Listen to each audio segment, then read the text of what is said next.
Hey Scrappers, Tom from iScrap. We want to talk about UPS supplies. These uninterruptible power supplies are used when the power goes out in case your computer is connected to the internet, your router, your modem, your Bitcoin mining machine, whatever it may be, but it's nice to know what's inside. So here we are, we have one that's quasi taken apart. Interesting things to keep in mind. Big transformer inside.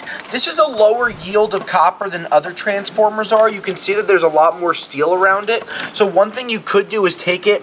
I recommend selling it like it is. It's not really going to be worth you trying to get the copper out of this, but if you do want to take it out of here, by cutting it on this side, you can always pull it out the other side. But what I do like is the amount of wire that's inside. Relatively easy to cut apart, use a screwdriver or a pair of snips and pull those out.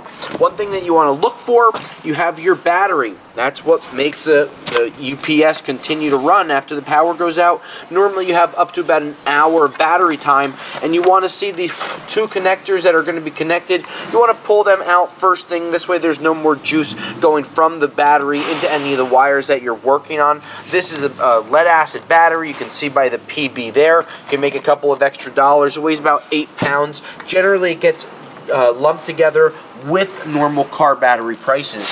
On top of the other wire, you have the power cord on the back, of course, that you can cut. And inside, you're going to see a couple of small boards, nothing too crazy. There's going to be a few low-grade boards in here.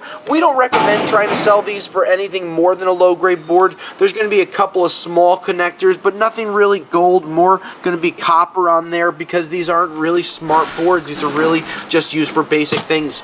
The plastic can then be recycled if you have a local person. If not, most people will throw it into the trash.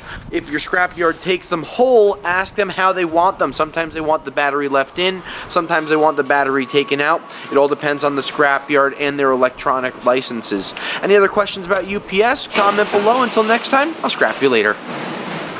Thanks for checking out this scrap video. For more exclusive scrap video content, please become a YouTube member of our channel today. Thank you, and I'll scrap you later.